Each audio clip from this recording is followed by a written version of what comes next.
21 minutes after 9 o'clock. Thank you for tuning in this Veterans Day. And Joe Martone is in the studio. Joe Can you is. hear me? I'm hiding back. Hold on, I got to figure out what number you are. We're number 4 here. There you go. Number 4. 1, 2, 3, 4, 5, 6. I'm sorry. I forget how many mics we have here.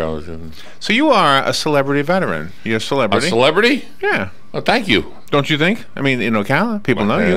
I'm a legend in my own mind. I've been told many times. Well, celebrity is an interesting word because there's nothing wrong with a local celebrity.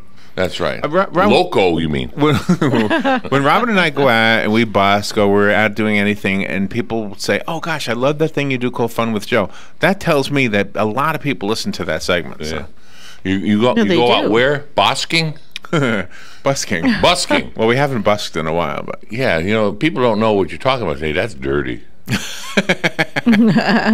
Well, for those who don't, busking is when you are a street musician or a street entertainer, and you're collecting tips for yourself usually. But Robin and I do it for other people. Is that English from England? I don't know. I don't know where it's from. That's what I heard. I don't know why. That rings a bell. So today is Veterans Day. Joe, thank you for your service, obviously. Yes. We had a thing this morning. I don't know if you heard it. The 5 things you may not have known about the Navy. Did you hear that? Some of it I did because I was in my meeting and it ran over. I was with Ocala business leaders this morning, and everyone was telling stories, and we had a full house as we usually do there, and we meet every Wednesday morning. About veterans, their cousins, their uncles, their dads, their moms, and anybody and everybody everybody has a story about a veteran, or they know of one right next to them. Right. They might not have served. We have young men. We have a young man there. I put him in his 20s, and he has never served, but he knows his uncle, or he knows, right? You know, or another gentleman was there. And a friend of his is going in January to enlist. Ah, look at that. You know, so he was teary-eyed about it. Yeah. You know, and they were talking about the. So how did you end up in the Navy? What did you do? Number 3 in the lottery. 3 in the lottery. Yes. Oh my goodness. 3. What was that like when you? I remember those days. I sat down and I went, huh. I waited 20 minutes and I dialed the 1-800 line again, and I gave him my birthday and date, month and date. And it was still number 3, so I was saying, okay, it wasn't a mistake because it was a different operator. Right. I said, okay, so then I start searching. Nothing against the brave men that were in the Army, but I did not want to go into the Army. So I started searching all the branches, and the Navy had an opening for me, so I went into the Navy. Wow. Naval Air. I went as a Naval Air with Naval Air, and it was VA 147 out of California, Fresno, California, and we were attached to CVA 64, which was the USS Constellation, the aircraft carrier. Oh my! And it went to Vietnam. What year was that, Joe? What year was the? I went in 71, got out in 73 off of active duty. Then I went to the reserves, and I came out as a CB from the reserves in 77. Is that right? Wow. And tell us about the radio work you did, because the way I understood it may not be accurate. I pictured you kind of like Good Morning Vietnam kind of a thing. But, I was. But on a ship. I have some tapes somewhere in the archives. I might find one and bring a little excerpt from it. But I was my MO, the ranking. I was a cook, a commissaryman. They called it back then. Okay. And I did that for 12 hours. And then for 4 hours. 12 hours. There's 12-hour shift, 7 to 7. Wow. And then after I got off at 7 in the morning or 7 at night, every time we went into port, you switched. So you were 7 at night to 7 in the morning. You go into port. When you come out of port, going back to Gulf of Tonkin, you switched from 7 at night to 7 in the morning. Just switched. After my 12-hour shift, then I went 4 hours on Armed Forces Radio and Television. And that was quote unquote my relief valve. Oh wow! That was my relief valve from the tension. And were you doing shows like? Oh yes, I did. I had my own show. I was let's see, it was rock and roll at the time, but my voice was on rock and roll, country, and I call it elevator music. We had three radio stations.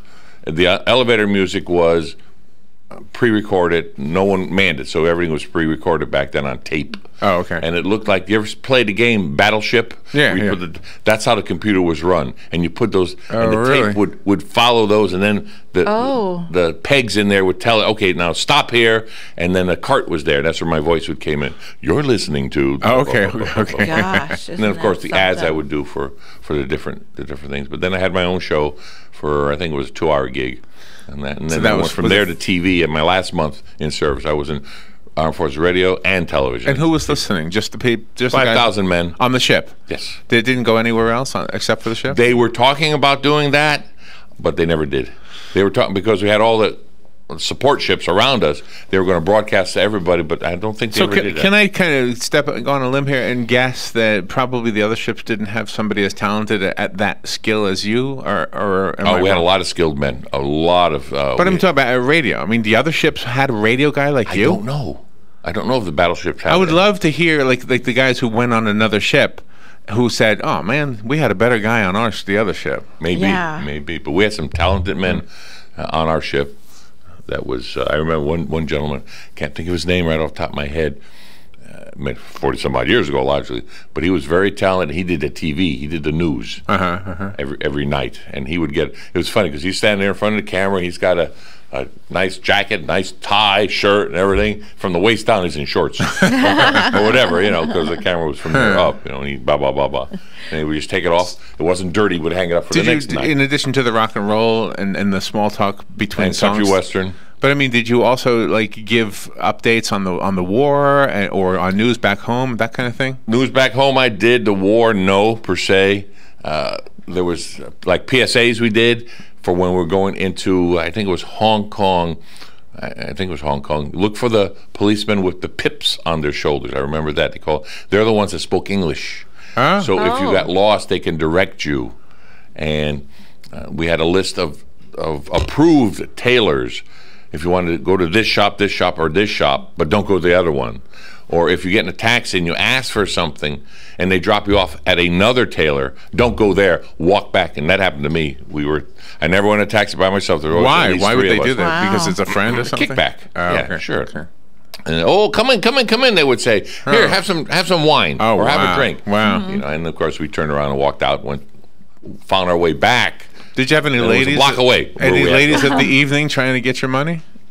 Huh? Me? No. Yeah, Never in a million I'm not years. saying did you spend it. I'm saying did you get them trying Did to I get it? What was prospect? Yeah. Were you being What do you call it? Proposed to. were you being Proposed to? I guess. Yeah. Yeah. Did Yes, you of have a course. sales pitch made? Oh to you? yeah. But first time I walked there, I said, "Hey Joe!" I turned around a million times, so I realized everybody was "Hey Everybody Joe." calls. Oh, Yeah, hey gee. Joe! Hey That's Joe! funny. So everybody was- That is funny. Yes, and as Galen has said many times, there was a place called Subic Bay, and Subic Bay was one of the ports for all the naval.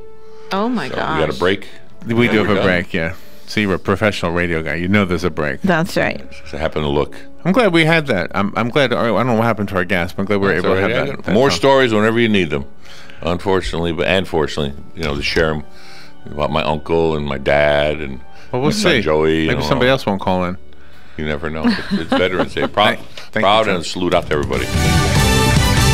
Fox News Radio, I'm Carmen Roberts. Personalities out in full force during last night's GOP debate. Ronald Reagan was strong, but Ronald Reagan didn't. And Ronald send troops Reagan into walked the Middle away at East. Reykjavik. He walked away. He quit talking I finish when with it my was time? time to quit Can I finish talking. with my Why time? does she keep interrupting everybody? Yeah. Boy, terrible. Fox Business Network and the Wall Street Journal hosted the debate. On this Veterans Day, a shout out from a sailor on the USS Kearsarge in the Aegean Sea. I want to salute all the veterans in Long Beach and across America this Veterans Day. Thank you for your service and for defending freedom and democracy around the world. Go Navy. Navy Petty Officer Second Class Tim Robinson from Long Beach, New York. And the bond markets closed today in honor of our vets. Stocks trading as usual, S&P 500 futures pointing to a higher open. Fox News, we report you